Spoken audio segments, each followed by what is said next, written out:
Hello and welcome to a brand new episode of Look Forward. I'm your host, Jay. I'm here with my co-host, Brad. We don't have any Mike Johnson porn-related apps that we have to talk about this week, right? You never can tell. It's early yet.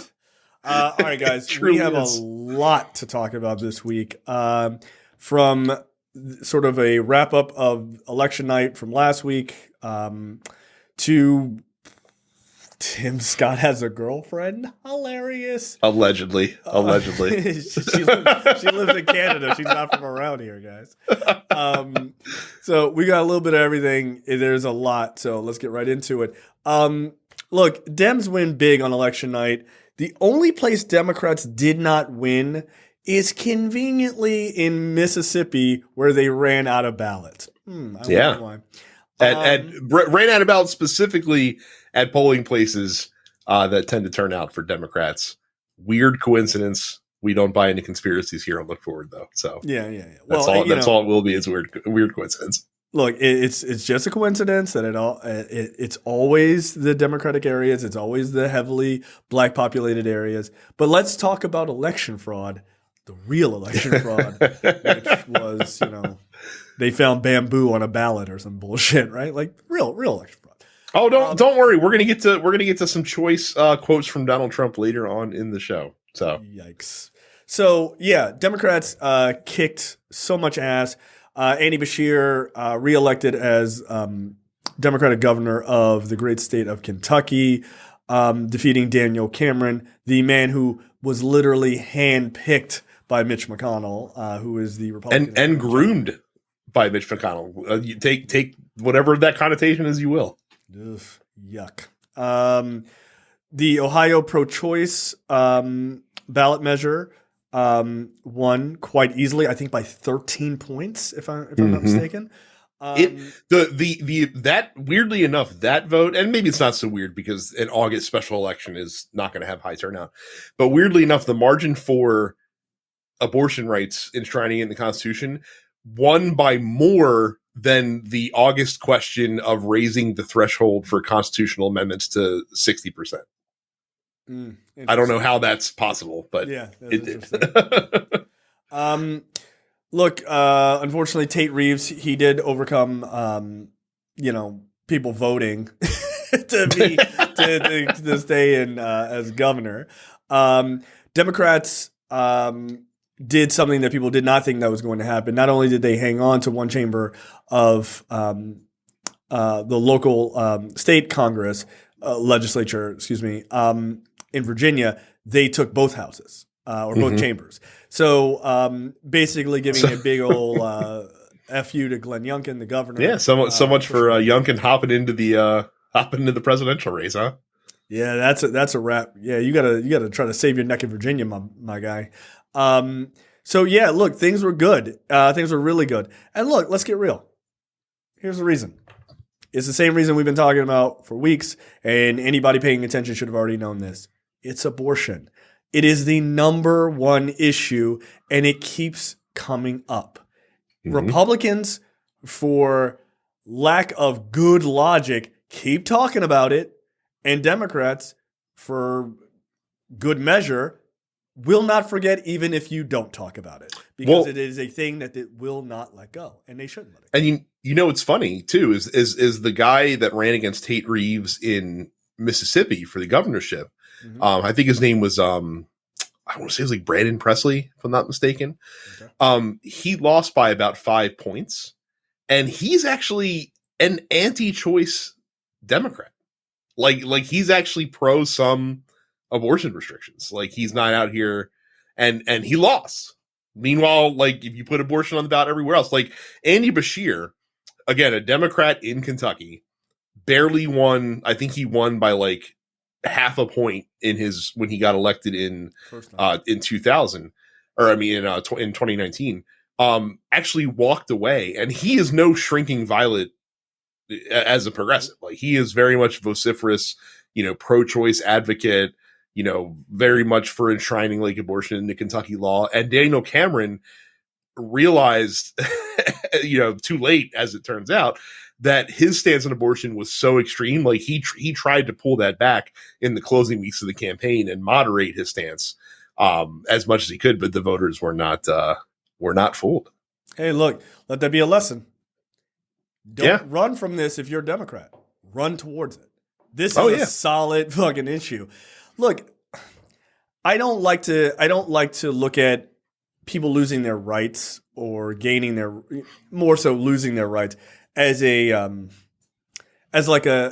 weapon politically, right? Like, because people suffer quite legitimately by not having access to abortion, true family planning, let's say, right? So I don't like to use it in that way, be like, yeah, we're fucking kicking their ass, because like people are potentially going to die because they don't have these rights. That being said, dude, we told you. Like, did you think women were going to fucking forget this shit? Absolutely. You thought Democrats were going to forget this? You thought liberals were going to forget this? No. They're going to ram this particular issue, as Republicans love to say, down your throats over and over and over again until they get enough people on the Supreme Court to reverse it. That's a fact. Like it, and again, Republicans are just a dog running to catch a car, and they caught it and they don't know what to do. Yeah. They're like, oh my God, we have screwed up so big. I mean, Rick Santorum got a bunch of shit this week because he said, when you put sexy things on the ballot like abortion and marijuana, what'd you think? Democrats, of course, are going to come out. And look, I know people said, oh, he said sexy or whatever. He just means like intriguing, right? Like poor choice of words, I'll grant you. But what he means by that is you're putting something that will entice Democrats to come out and vote against you. But here's the problem, Rick. It doesn't matter if you mention it or not. It is a big thing, and your candidates, because they have to win the most extreme people in society, extreme far-right people in society, they have to talk about it. They have to say, I am pro-life. I am for this. Or not even pro-life. I am anti-choice. I am, standing against this, like, giant wave of evil progressivism, and I have to be the guy or woman to do that. I've got to stand up for babies. They have to say that, because if they don't, then Republicans will go, I don't trust you. Are you really as pro-life as you proclaim you are on your website? I need you to say that shit. And the second they say it, Democrats go, cool, that's the guy or woman I'm voting against. That's it. Yep. So you're fucked. Well, and it's funny, too, because you say, that Republicans never seem to learn this lesson. And I think to one extent you're right, because like immediately in the aftermath of the Ohio vote, the Ohio legislature, which is Republican, is already sitting here openly talking about like how they're going to find ways to circumvent the will of the voters, essentially voting to enshrine abortion in the Ohio Constitution, which again, I feel like you can do that if you want. I don't know if it's going to end the way that you think it's going to. And again, maybe we're wrong, because we're going to talk about a story that on the flip side, the reason that they do keep doing this shit is because they are not always made, especially in ruby red areas, and Ohio kind of is that now at this point, to really pay any electoral consequences. In terms of, it's a mixed bag, right? Like obviously in Virginia, which is probably a blue state that just leans purple, yes, like you're going to pay for stuff like that. But I don't know in states like Ohio or in states like Louisiana, as we're going to discuss, if they have that same incentive structure in place, which kind of creates a bit of a tension in the Republican Party between folks that, can say audacious bullshit and folks that are on the front lines in competitive seats that are then hamstrung by a lot of those comments. Yeah, they absolutely can't. Like, could you please shut the fuck up? I'm getting murdered over here politically. Look, I don't know what to tell you. Like, this is your fault, Republicans. Like, it's your fault. Yeah. You wanted this. You thought that the best idea was to remove access to something 70+% of Americans disagree with you on. Now you're going to pay for it. And people are not going to get tired of kicking the shit out of you over it. Like they're not going to like not on this. Like it's not an issue where people go, all right, I don't care. They're not. No, because every day this becomes a deeper and deeper issue for people suffering. There will be stories between now and the election the presidential election, that we'll be talking about this. There's going to be, I hate to say it, but there's going to be a woman who dies, right? From either a back alley abortion or had to travel across state lines, or she gets an abortion and it's some like, she couldn't get it in her home state and it was some insane like situation. She's got she's carrying, she's forced to carry a child to term who they know is going to die or something like that. And it's going to be a story that women hear and men hear, and especially women are going to go, what the fuck is wrong with the Republican Party? I'm not voting for those assholes. You don't have a year that will go by that will not happen. So you will always pay the price for that. And you should. Well, and it's funny. And before we get into the Louisiana story, I did want to briefly talk about the fact that a lot of people, a lot of pundits, were kind of down on, basically talking about how, I don't know, if it's going to go well because Joe Biden's approval rating sucks and the economy's in the shitter and the things are, and like you see polling come out, like we talked about that poll last week that the New York Times put out where it's like, RFK could beat Donald Trump and Joe Biden in certain swing states and the other thing. And this is why we tell you, you cannot sit there and just dine out on polling. I would implore all of you listening, when you get a second, to basically listen to this week's episode of the Ezra Klein Show. He talks to Mike Podhorzer, who's a poll skeptic, essentially. He used to be the political director at the AFL-CIO, which is the biggest union in the country, basically. And this interview was great because Podge talks about the fact that, what polling doesn't show you is it doesn't show you, with the abortion, thing specifically, you might have a person who's not politically engaged, and all of a sudden, her two best friends are freaking out about this shit that's going on, and they get her politically engaged and they get her, out to rallies or out to vote for, to fight against people that are trying to take away her rights. And polling just doesn't capture that. It doesn't capture, where people are on election day. It's hard to project where you're going to be, a year from now, what you're going to think, because you don't know what's going to happen. There's a million things that can happen between now and then. And polling, again, it's a snapshot in time. And it does also seem is very specific right now. When you see polling about Joe Biden, that's how people are just feeling about Joe Biden currently in a vacuum. They're not thinking about it vis-a-vis how he compares to Donald Trump or how he compares to RFK Jr. or stuff like that. They're just being hey, what's your knee-jerk reaction on Joe Biden? But when you get to a voting booth in a year and it becomes a choice it's an A-B choice between Joe Biden or Donald Trump, that changes the calculus a little bit. Yeah, I mean, look, again, we've talked about it. Neither one of us on this show think that not having a ceasefire is a good idea. We vehemently disagree with the president's stance on it, right? Do I think that in a year that is going to be the topic of choice that people are going to be talking about? Sadly, no. And that doesn't mean that it's not important. It's incredibly important. People are dying, right? And it is something that we could perhaps put our thumb on the scale and have some level of influence on.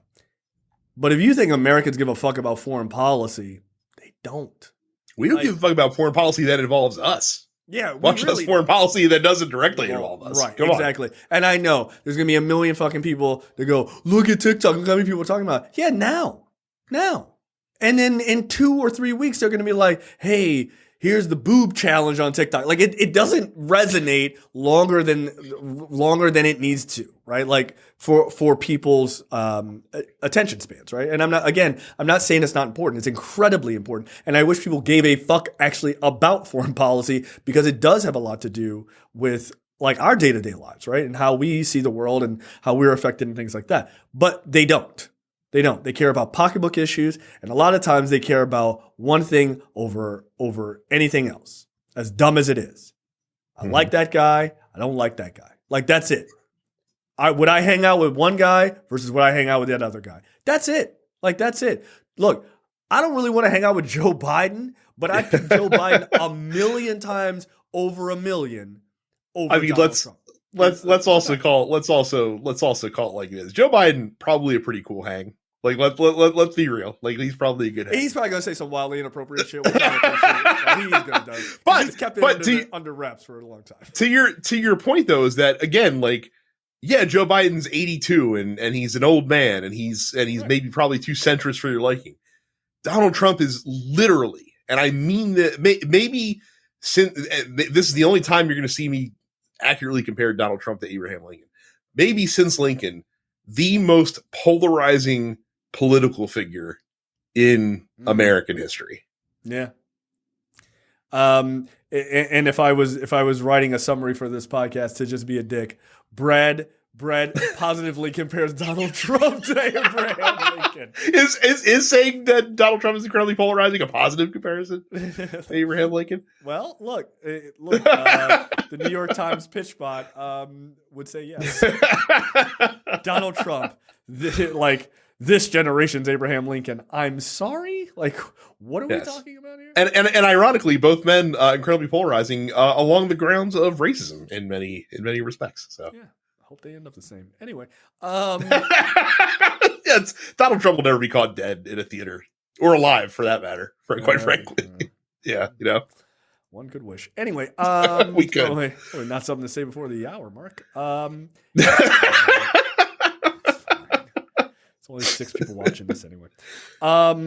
Yeah, so look, Dems win because Republicans did the mortal sin, right? Remember a number of years ago, maybe a decade ago, the mortal sin was saying that you were going to cut, the social safety net, right? That was a third rail of politics. No, man, abortion's a third rail. Like it is. Yeah. Because the second you fuck with it, yeah, you're done. Like they don't have a way out of this, which I find it is. And it is crazy because, again, to your point, and I'm going to reiterate it again, is that if they could just look through a historical lens of social issues in this country, you can never pull it back. Like it just does not fucking work that way. We've seen it on so many topics, especially in the last several decades. When you look at gay marriage, not a social issue, but you look at healthcare, like they tried in vain for almost a decade to repeal the ACA until they realized, holy shit, like we probably shouldn't touch that. That'd be a terrible fucking idea. Yeah. Like there's so much progress that's been made that you just if you try to yank on the chain, like it's not gonna work. It's just not gonna fucking work. And I don't understand why they also can't see that with abortion. I guess in this case, again, because they're trying to appeal to the evangelical base that they have, and also the fact that I'm sure that those same evangelicals probably look at gay marriage as them taking like a major L, and this is kind of their way to get their bona fides back among it. I don't know. Like I said, I'm not one of them, so I can't think like them because I'm not a fucking idiot. Yeah, well, facts, right? But here's the thing: even if you're an evangelical, you're like a very politically motivated evangelical. You've got to see the writing on the wall that ooh, now all our guys are getting trounced, and all that means is that you are going to lose the House. You're going to lose the Senate, right? Like maybe not in this next go round or whatever, but like you're putting yourself in a position where you're eventually going to lose all major power. And then you're going to lose the situation that you definitely don't want, which is you're going to be behind the 8 ball every presidential election forever, right? Because you're going to have a stance of, I am pro-life, and the country's going to be like, no, like absolutely not, right? Once that happens, and once you are really behind the 8 ball, especially in Congress and stuff like that, because you have been just trounced in every fucking election over and over and over again, and you just become a regional party, right? Once that happens, and Democrats have so much control of the vast majority of the country, they will eventually then stack the court. And it won't be 6-3. It's going to end up being like 8-1, dude, and then you're fucked. Because once that happens, they're going to start dropping fucking bombs on your ass, and it's going to be a wrap. You think abortion is going to be bad? You think like having a pro-choice country is going to be bad?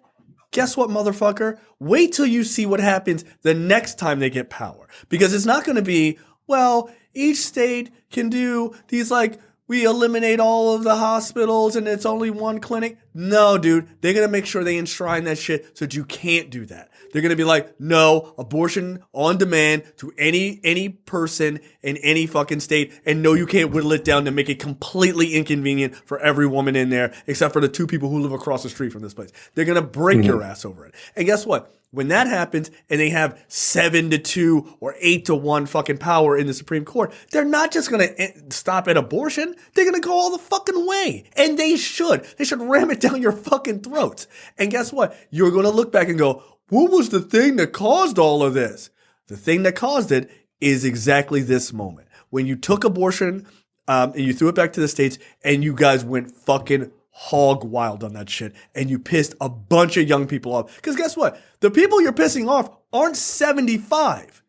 They're 20, dude. Like they have an entire fucking lifetime of growing up and fighting against you and raising kids to fight against you. So you're dealing with probably 2 or 3 generations of people who want to see you politically destroyed. Best of luck. Best of luck. So, look, I love it. I'm a huge fucking fan. Like, I love it. But, like, again, I don't mean to make light of people suffering because of this decision that Republicans made, because that is a very serious thing. But they're going to pay. And they're going to pay politically in an extreme way that they would have probably never have paid if they had just left it alone. Right? Because you could always use it as a wedge issue. Oh, we're pro-life. You get the fucking right-wingers jazzed up. We're going to get abortion. We're going to get it. And then Democrats go, not on your fucking life. And then some Democrats come out. But now that it was an effective wedge issue for them too, because they never actually had to deliver on anything, because they could yell about it and then be like, oh, the Supreme Court, like, what are you going to do? Like, and then, like you said, they kept that push and eventually they got what they thought they wanted. So now,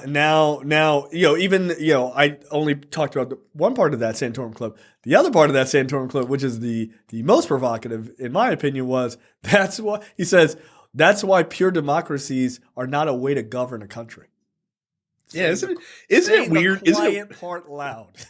Isn't it weird how Republicans are always seem to be the ones that no, we shouldn't just let the people decide what the fuck to do. They're idiots. Yeah, what are you out of your fucking mind? They're going to vote against us. Jesus Christ. Yeah, but he told you exactly what the Republican Party really thinks. They don't want you to vote on those things. And look, we know. I mean, we've seen the gerrymandering. Yeah, right. We've seen the results. Look, and I'm gonna do something I wouldn't normally do. I'm gonna give a slight little inkling of a pass to Rick Santorum, a little bit, because I agree with him a little bit. And here's where I agree. When you have a pure democracy, the only time it's really not a good idea is when you are having people vote on the human rights of others. That's not a good idea, because there was a time in this country, if you put it up to a vote and they were like, should we have slavery? White people would have been like, yeah, like that's not a good thing, right? So when you're talking about people's human rights and like what they are capable of doing, like their general rights, that is not good. But when you're talking like about their actual humanity, but when you're talking about their rights as like being able to do certain things and to, have control over their whether they get drugs or like control over their personal bodies and stuff like that, that should go up to a vote. People should be able to say, yeah, look, this is my personal body, not the choice of someone else. And I know what Republicans would say, well, that baby, no. That baby belongs to that woman. That is a part of her body. She gets to make that choice. It is not, they are not 2 different individuals, because that baby ain't popping out and fucking walking around like without a long gestation, right? So though in that regard, he's correct, right? Which is not what he meant, obviously. He meant, don't let these motherfuckers choose anything that you don't agree with. That's what he meant, right? But when it comes to like human rights and things like that, that kind of stuff shouldn't be put up for a vote, because like if you're in a situation where people want to take other human beings' rights away, that's probably not a great idea. So, and again, it's easy to take the abortion issue and say, well, that's the opposite of what you're saying, but it's actually not, because that is a right that a person is defending of themselves, right? Like that's a very different thing than voting to say, hey, can we take someone's rights away? That's not the same thing. So, yeah, but other than that, no, fuck Rick Santorum forever. I can't believe he's still on. He's now made it down to the lower rung of news. He's on, I'm about to say that was on Newsmax that he said that. So he's he's not moving up in the world, let's say. This push down to the underworld would be fine. Thank you. Hey, Rick Santorum won Iowa. Don't forget. Yeah, look, it almost happened for him. It almost happened. It did. Until it didn't. Oh my God. Next up, Georgia judge schedules emergency hearing in Trump RICO case following video leaks. So apparently, I don't know if I didn't hear about this. No? So no. The Georgia judge presiding over the election racketeering case. These leaks. I didn't realize these were the leaks they were talking about. Yeah. So there was leaks of the video proffer agreements for some of, or plea agreements, as they could be used, or as they could be called, for some of the co-defendants, right? I think Sidney Powell and somebody else. There was maybe Ellis was leaked. There was a couple people who were leaked, right? And it was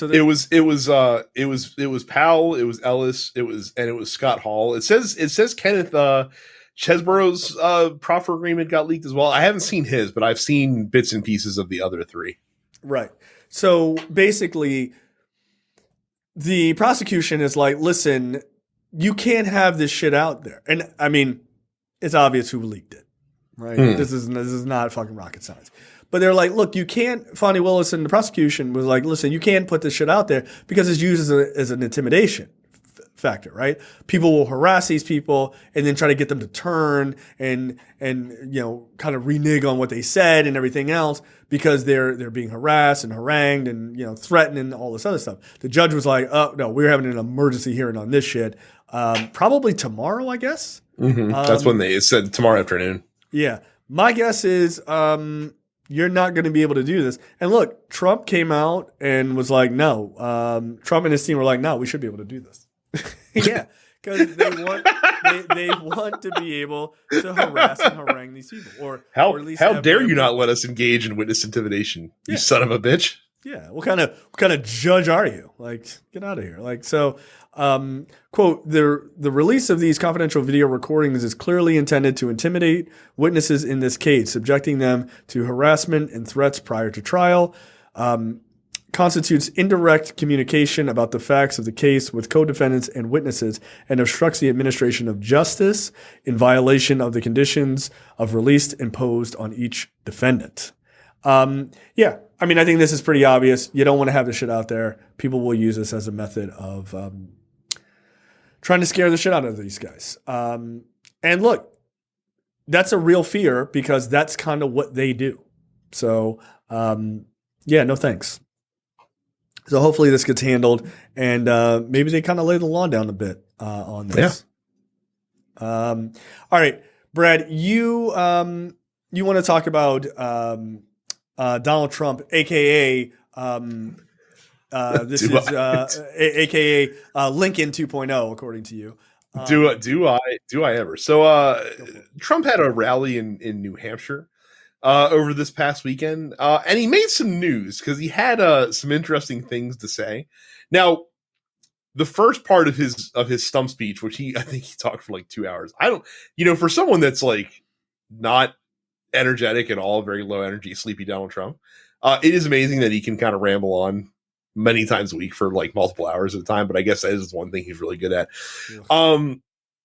He talked about, again, like he's gonna, like, if he becomes president again, there'll be mass deportation of 10 million.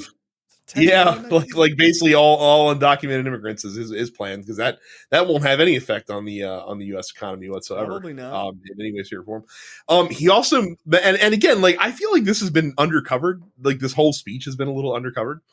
Talked about bringing back like camps where they'll round up all of the undocumented immigrants and put them in camps, which cool. Yeah, like that's not strange at all. Also, Jay, he'll do the same to his political political opponents and people that speak out against him. So you and I had better watch out if Donald Trump becomes president again, as vociferous opposition to his candidacy. They also talked about how nobody takes on thugs of news. Nobody, get out of here. Nope. Also talk about how like they'd be cool to roll out the Insurrection Act if he became president to clamp down on protests, like just roll it out immediately. Day one, yeah.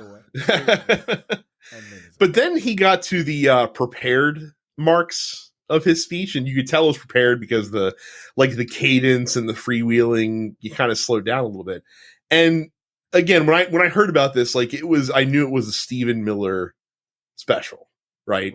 And Trump talked about how basically like all the Marxists and communists and fascists, because we're fascists, Jay, like they're not the fascists, we're the fascists. Yeah, absolutely. Will be snuffed out and basically compared his opponents to vermin was the exact terminology that he used.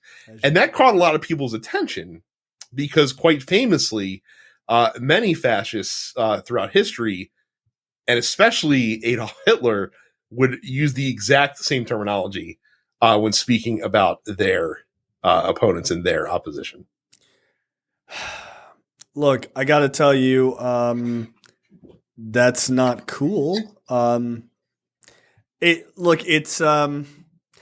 saw a headline and I agree with it, actually. Mm-hmm. I think Donald Trump is saying these things on purpose. I think he is well aware.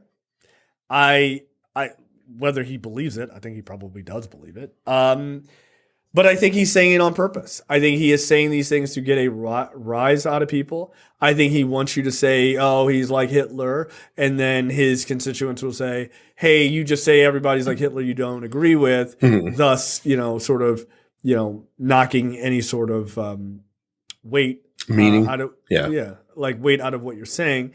I think he's well aware of it. And look, I don't think that he necessarily knows that like Hitler said vermin, but I guarantee you his speechwriter does.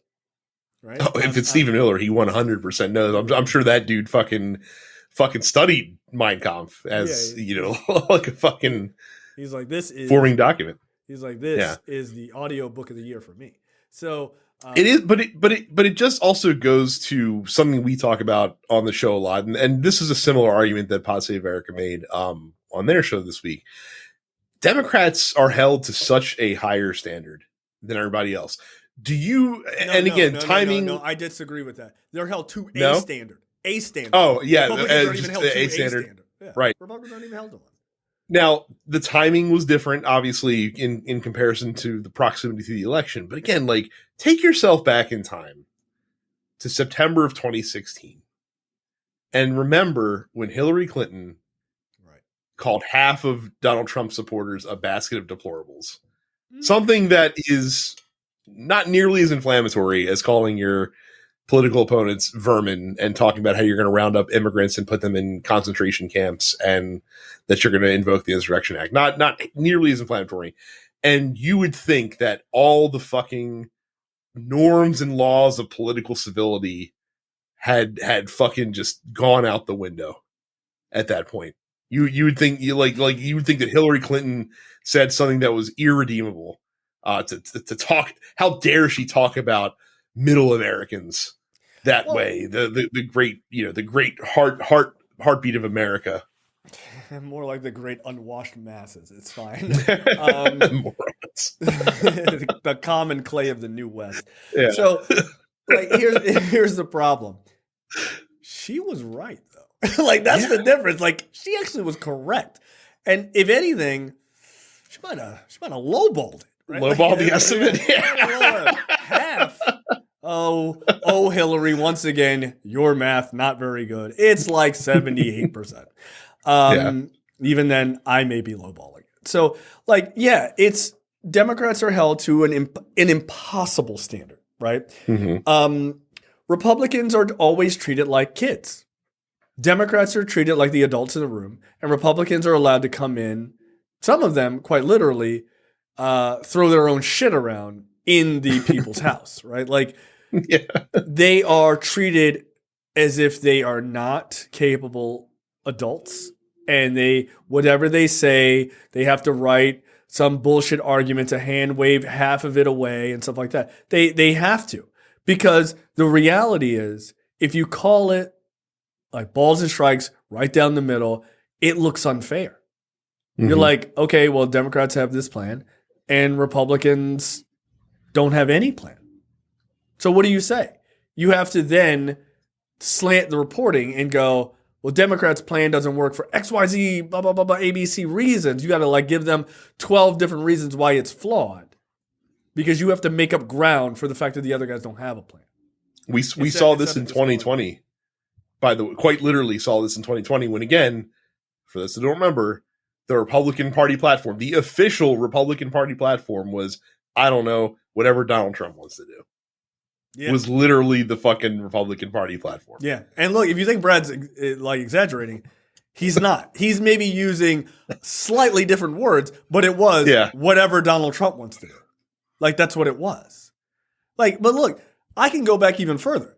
I can go back to 2010 when Democrats were like, hey, we're running, this is the off-year election after Obama's elected, right? They're like, hey, we're like keeping the Obama train going. Like, we're working at all these things that are problems. We're trying to get the economy back going. Like, we're doing it, like we're handing out TARP money. We're trying to save America. Republicans were like, these guys suck. And if you elect us, we have a plan to fix it. And the media was like, cool. What's your plan? And Republicans pulled a fucking Joe Biden or Peter Ducey and was like, I can't tell you. What? And they all got in line in 2010. And that was literally their strategy for the midterm election, was to go, we have a plan, but we're not going to tell you. And the media said, that's a genius plan. Yeah. And guess what? And by the way, that did. And then they didn't have a fucking plan.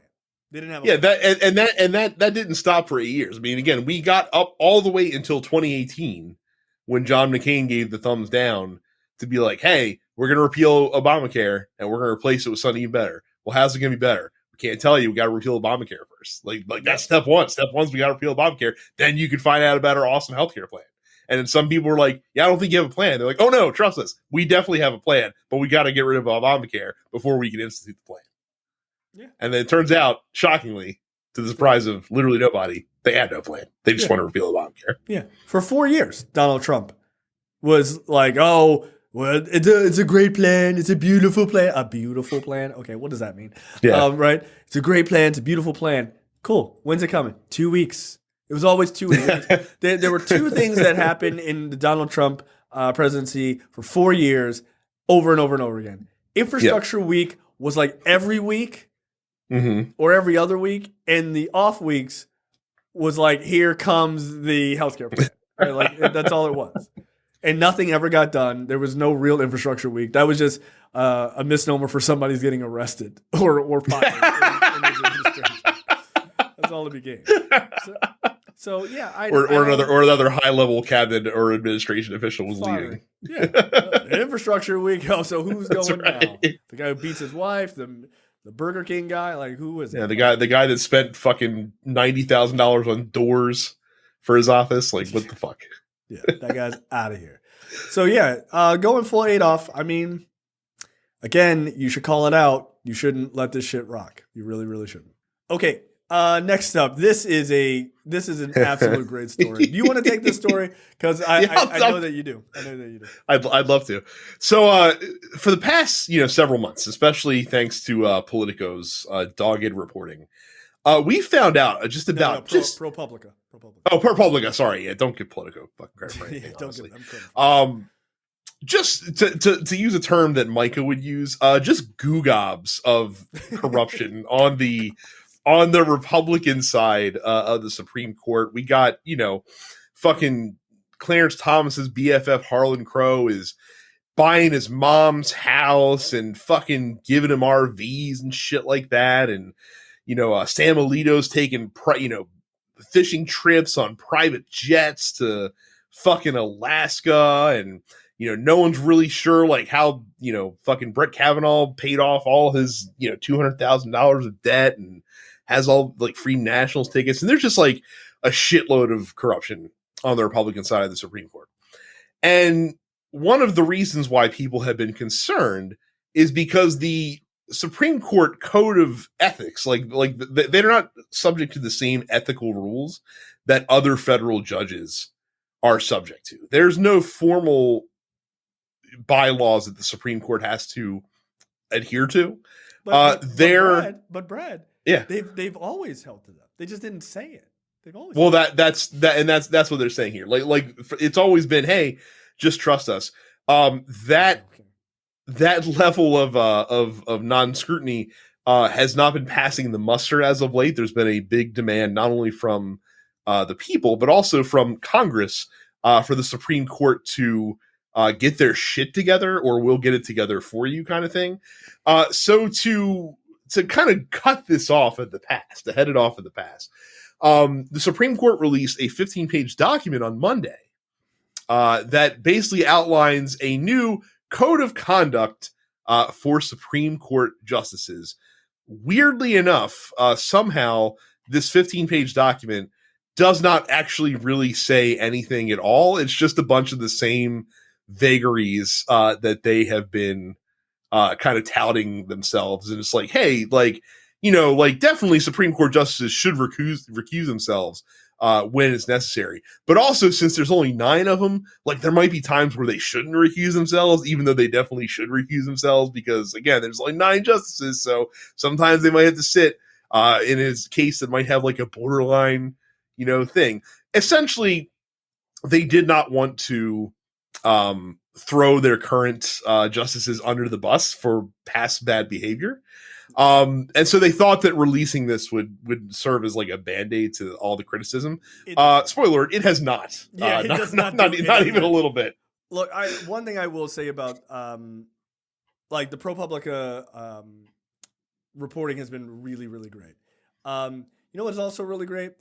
The level of pettiness in this Vox article is unbelievable. It is written by, I don't know, Ian Millhiser, who he and Dahlia Lithwick, who writes for Slate, are probably the pettiest Supreme Court coverers. Dude, this entire article is written in the most sassy fucking tone of oh, is it done? Oh, did you write this report? Cool. Did you write it when you were doing all this dirty shit or hanging out with Harlan Crow? They just list over and over again all the horrible things violating the ethics code that these guys are guilty of. That's great. Here's my favorite line from this article, by the way, from Ian Millhiser. The Supreme Court's new ethics code, in other words, is the equivalent of a biography of John Wilkes Booth that focuses entirely on his acting career without ever mentioning the fact that he murdered President Abraham Lincoln. Yo, I mean, again, the level of pettiness. I'm here for it. No, it's a joke. Well, right? It's long been a joke. Yeah, the thing that was immediately pointed out upon the release of this was that they talk about oh, here's our ethics that we follow. Nowhere in there, though, is any sort of enforcement mechanism. Hey, if someone violates this code that you laid out, what's the punishment or what's the procedure for holding them to account?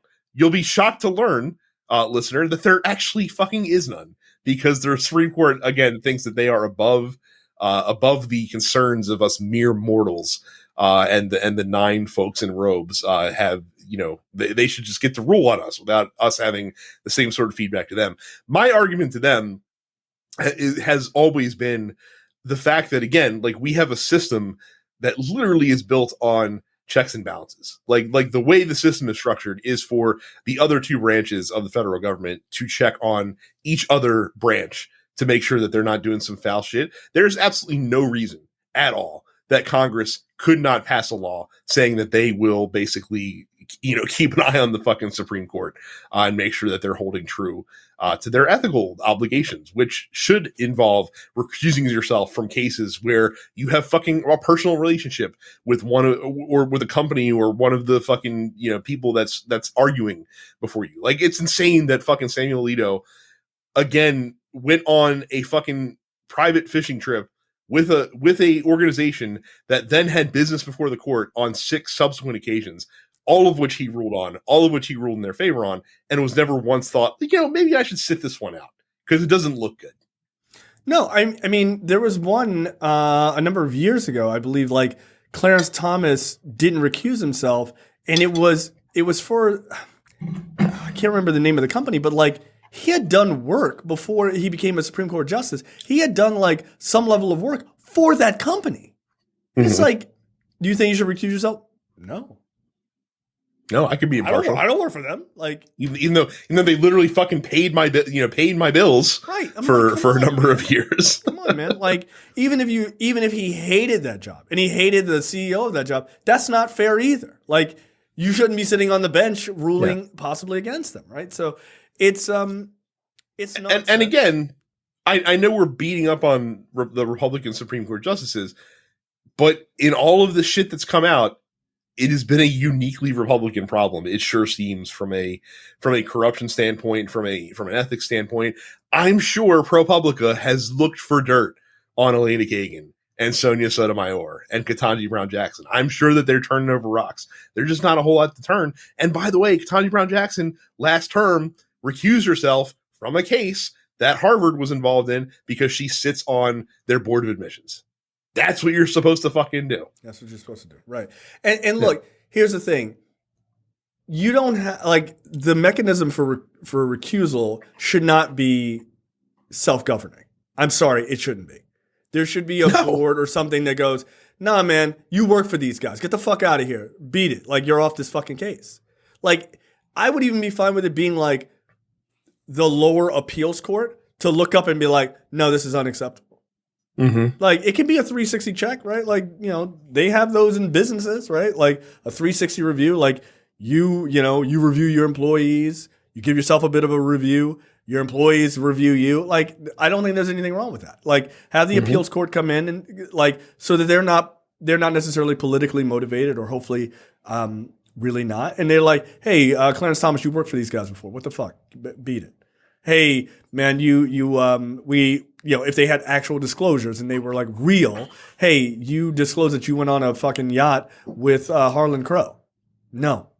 So you can only be on this case. Or here's the other thing you can do. Like the Supreme Court doesn't hear a lot of cases, like compared to most federal benches. And you know what their docket's going to be months in advance. You could easily have the Judiciary Committee in the Senate, because the Senate's the one who's generally involved with confirming the Supreme Court justices.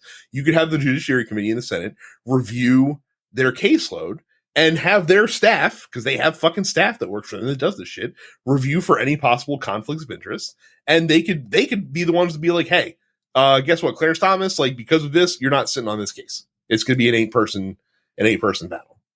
Look, I fundamentally agree with you, but the only problem with that is that means the recusals become political, right? Because depending on who's running the Judiciary Committee, who has the more seats in Congress and stuff like that, it doesn't become a thing that you are being recused because you should be.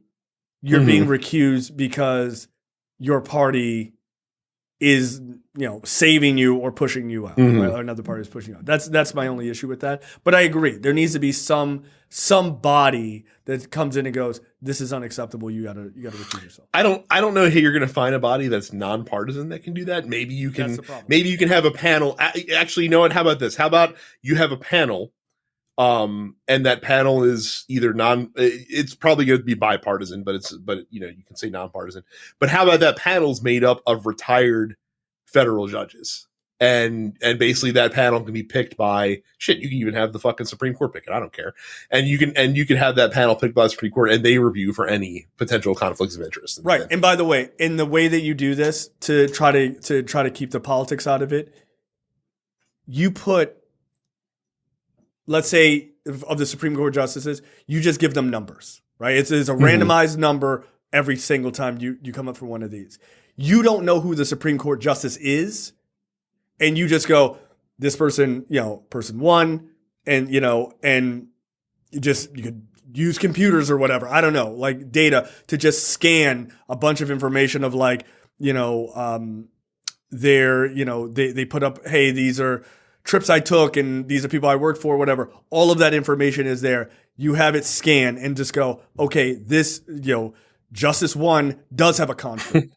right? Well, that would require the justices to properly disclose their. Well, of course, right? I mean, we run into a bunch of things, right? But but what I'm saying is, if you have a board, right? The problem is if you have a board, and let's even say it's a newly elected board for this job only. If you have that board and someone's like, I don't fuck with Republicans or I don't like Clarence Thomas, then maybe they are more overly scrutinizing to get a recusal. Like, oh, well, Clarence Thomas went to a Maggie Moo's one time, so he can't talk about this case about ice cream, right? Like you don't want that, right? And you don't want the opposite of that, right? So like a Democrat, appointed judge getting like pushed off of a case that they absolutely should be on for some like wackadoo issue. So I don't know. I don't know exactly what the answer is. I know that there needs to be a mechanism of action for these guys, and there isn't one right now. And that really is the point. Yes. There's no mechanism to going, hey man, like what you're doing is corrupt as fuck. Like this is unacceptable. So fun times. All right. Next up, Joe Manchin will not seek re-election in 2024. Brad, you have long stated that replacing Joe Manchin with a Democrat would be easy. So I've long stated that. You've long said it. Yes, as part of the DSA, I have, like I said, all you need to do is just find the right candidate to sit there in West Virginia, a progressive bastion, the land of socialists, which is the state motto of West Virginia. You might not have known.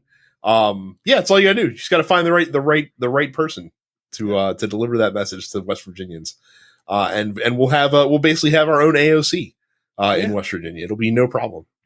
Yeah, look, I know that, it was very, very, very easy for very liberal Democrats to be like, we can just replace Joe Manchin with somebody who really speaks to Virginians. Now's your chance. West Virginians. Right? Yeah, now's your chance. Find this magical candidate who has a fucking snowball's chance in hell in winning this seat in West Virginia. By the way, they have tried this. You can go see it because there was literally a documentary made where one of the persons that someone primaried Joe Manchin that was basically like a handpicked DSA candidate for the Democrats and got the shit kicked out of her in a Democratic primary by Joe Manchin. Like you're not going to win, right? And this is going to a Republican. It is what it fucking is, right? It makes an already very difficult Senate map for Democrats just a little bit that much more difficult. And the point was made, like, really where this actually benefits Republicans is it takes a race that they would have had to spend money in to compete for, and makes it so that they can reallocate that money in other races because they don't need to spend a lot now without Joe Manchin being there to get the fucking seat. Yeah, exactly. Look, the other here's the silver lining of this. We're getting Manchin and Sinema the fuck out of there. That's pretty good. Yeah. Right? We're getting them the fuck out of here. So I'm cool with that. But yeah, we're definitely losing this seat to a Republican. Like, look, unless you find another magical kind of blue dog Democrat that you can run in West Virginia, we are going to lose this seat. Yeah, but the dude running for the Republicans is going to be fucking Jim Justice, who is literally coming off of 2 terms as governor. So again, he won 2 statewide elections. Pretty sure it's not going to be too hard to win another one for him. And he's pretty. I mean, for all of West Virginia's nonsense, he's pretty goddamn popular. So yeah. And again, could be worse. He's not a fucking Trump asshole. So like you could get a worse Republican in there for sure. So yeah, but in politics, the Tigers actually do change their stripes. So he could get into politics and just become a complete asshole. That's true. Trumper. So now the question is, the fear that people have is that Joe Manchin is going to mount a no labels third party challenge in the presidential race, which could fuck with Joe Biden a little bit. And again, I feel it, and I understand why people don't want to give voters credit. I often don't want to give voters enough credit. I feel like you have to give voters some credit.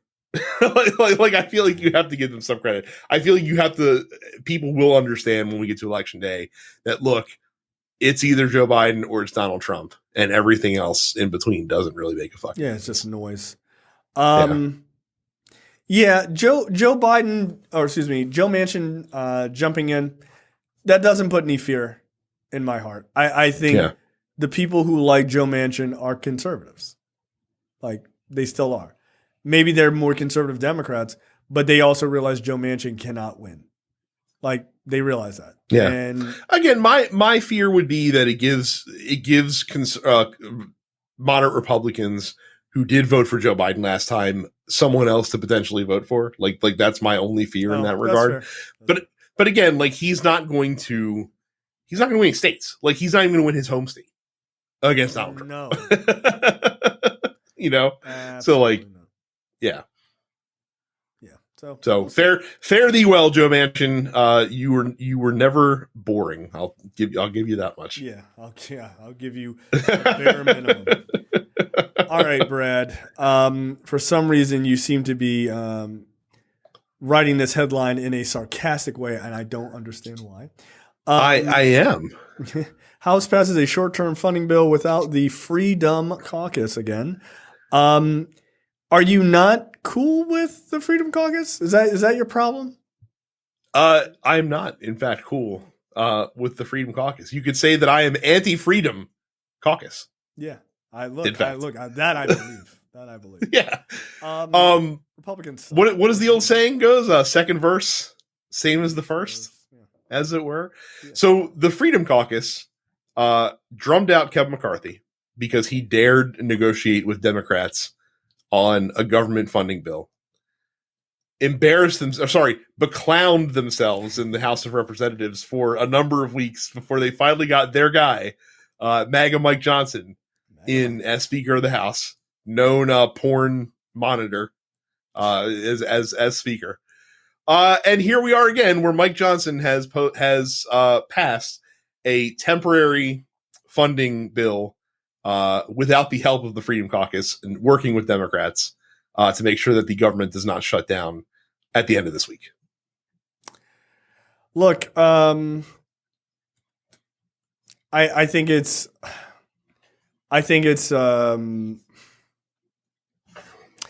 ridiculous. Mm-hmm. I think Republicans are completely inept. They have no idea how to do their job, which is quite simply getting laws through, getting budgets done, and it shows their level of incompetence, like fundamental incompetence. I know that the Democrats can't do what I would like them to do, which is to stand on the cliff of this shit and go, no, we're not going to help you.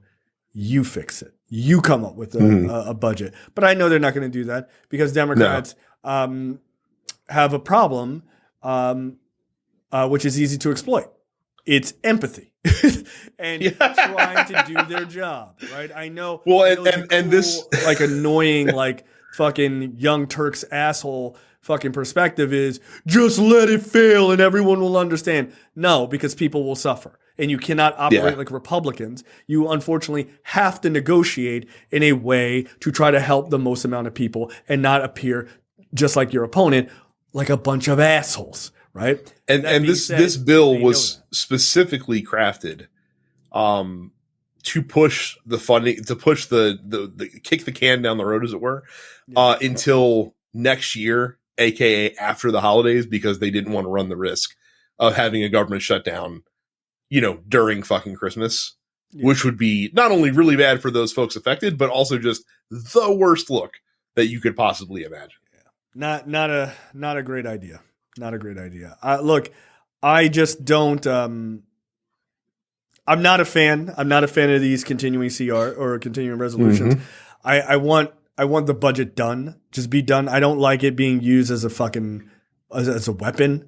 Right? Oh, okay, shut the government down. It's Christmas. It's Christmas. We're not going to do it. We'll see you in a couple months. Like, it's horseshit. It's horseshit.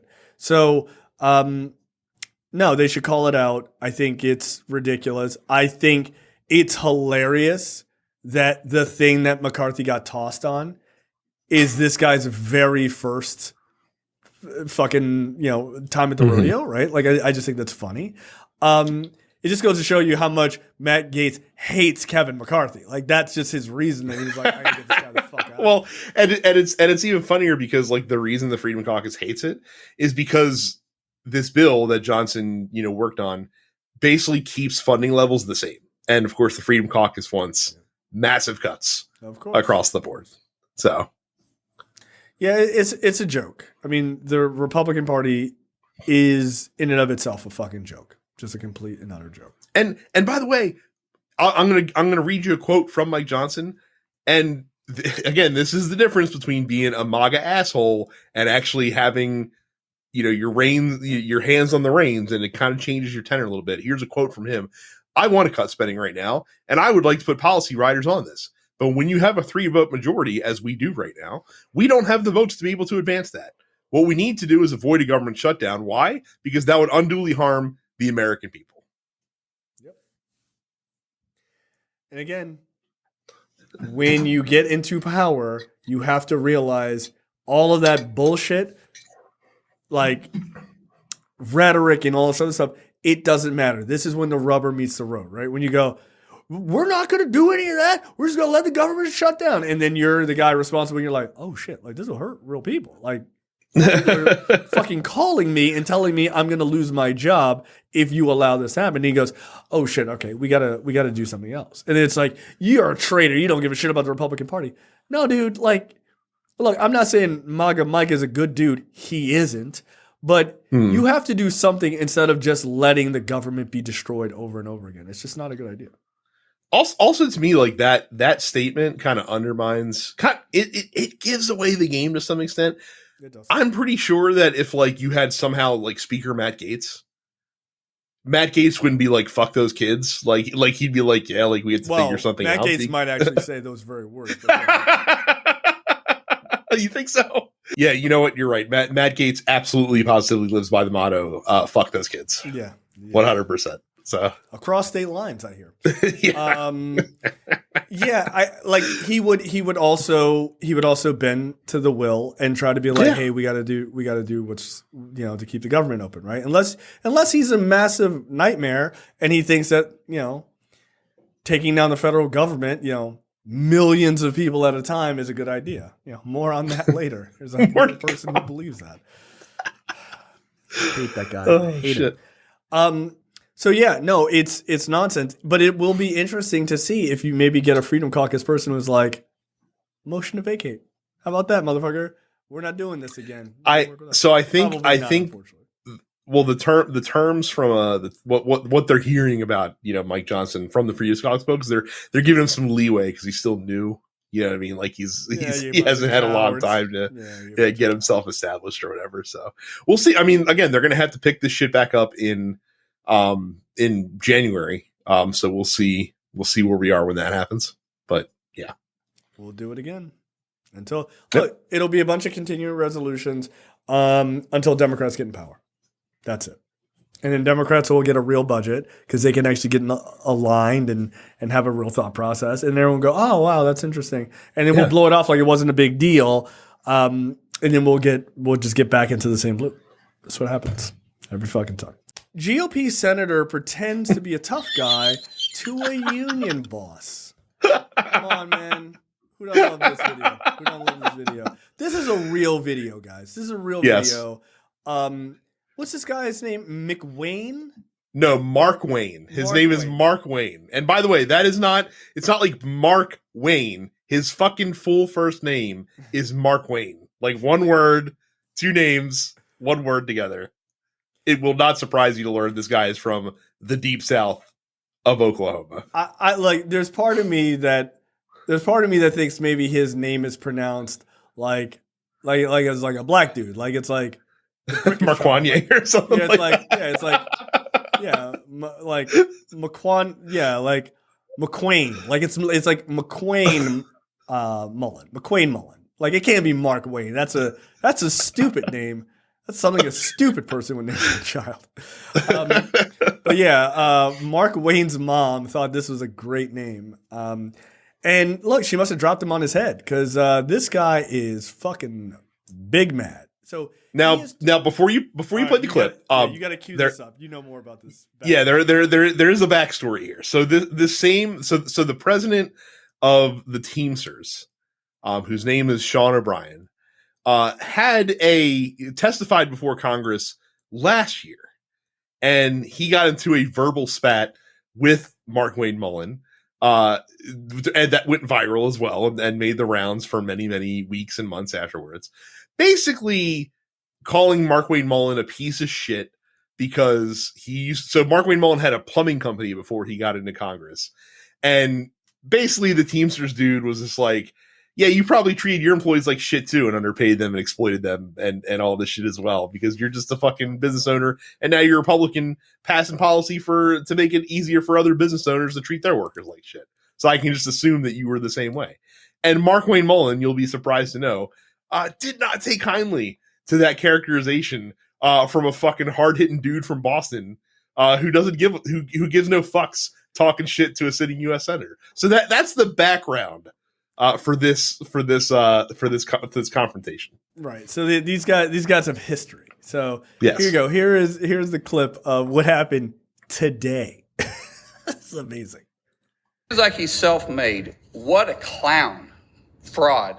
Always has been, always will be. Quit the tough guy act in these Senate hearings. You know where to find me. Any place, anytime, cowboy. Sir, this is a time, this is a place. If you want to run your mouth, we can be two consenting adults. We can finish it here. Okay, that's fine. Perfect. You want to do it now? I'd love to do it right now. Well, stand your butt up then. You stand your butt up. Oh, hold on. Big guy. Oh, stop it. Is that your solution? Hold it. No, sit down. Sit down. Okay. You're a United States Senator. Sit down. Active. Oh, okay. Sit down, please. All right. Can I respond? Mr. Hold it. If we can, no, I have the mic. said. I'm sorry. This is hold what it. he said. You'll have your time. Okay. Can I respond? Oh, no, you can't. This is a hearing. And again, the icing on the cake is that fucking, of course, the dude chairing this Senate committee is fucking Bernie Sanders because of course it is. No, you can't. I have the microphone. Knock it off. You're a United States Senator. I can't believe you're acting this way.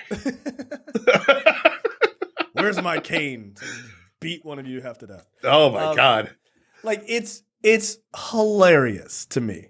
Oh, this is a time. This is a place with two consenting adults. You want to fucking rock and roll? Let's go outside. You're real lucky this dance was in the way. Otherwise, we'd be rumbling. You're lucky Bernie's holding me back. Like, nah, dude. I think you're lucky. Look, like we had talked about offline. If you say to a guy, you're crossing a guy, you're at a bar or something like that, and you're like, hey, you want to do something right now? If that guy says, I would love to, that's not a guy you want to fight, dude.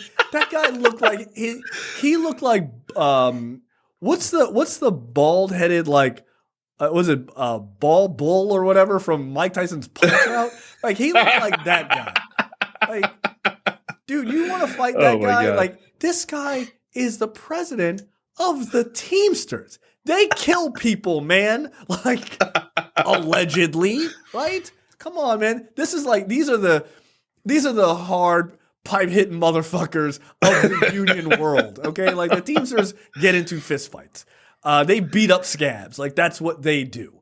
Yeah, I'm not challenging that guy to a fight. Oh, you want to fight? I would love to. He said that to a senator. He said it to a senator, dude, on TV. I'd be like, you know what? You got it. Like, you got it, big dog. That's how you're going to respond? Well, Nah, I'm good. And like I told you beforehand, like it brings me so much joy that that Markwayne Mullin was so pissed off about that first altercation. Oh, yeah. Dude, he's probably been thinking about this moment for literally months, knowing that he'd get to see this dude shadow again boxing one day in his fucking fancy apartment on K Street. Like, fuck, I'm gonna beat this guy. So I have an update for you, Jay, on Markwayne Mullin because he's been doing the rounds on Fox News tonight in the wake of this conversation, and he said that while he was the president, Andrew Jackson would routinely challenge people to duels. Yeah, And that's true. maybe if we bring duels back, we could have people can actually pay consequences for their actions. What are you talking about? They killed people. They killed people in duels. You know? Like, what are you talking? Look, if you're have you seen Hamilton? Markwayne Mullin probably has not seen Hamilton. Yeah, he's like, yeah. Then you go for chicken afterwards. Like, no, people died. Like that's like Andrew Jackson. I believe Andrew Jackson. I just saw this. How many duels did he have? It's like over 100, dude. Like Andrew Jackson was such a piece of shit. He had up to 103 duels in his lifetime. Ironically, Andrew Jackson apparently pretty good at duels. Yeah, he had 103 duels. Dude, Andrew Jackson shot and killed 103 men. Like, that's insane. Knowing him. Or at least shot and maimed or grievously wounded. Yeah. 103 men. And again, like everyone knows the story of Charles Sumner caning someone to within an inch of their life on the House floor back in the 1800s during when tensions were high, when the abolitionist movement was starting. Look, I said in the Discord, like, if we're going to bring this back, can we at least modernize it? So, like, instead of having like a cane, like we can bring out like kendo sticks, and they can start like wailing on each other. I'm fine with that. Like ECW level kendo stick fights. Like that's fine. Holy shit! Okay, that's the end of the free portion for this week's episode of Look Forward. Make sure you go to lookforwardshow.com/premium. Sign up for premium content. It's only $5 a month or $50 for the full year.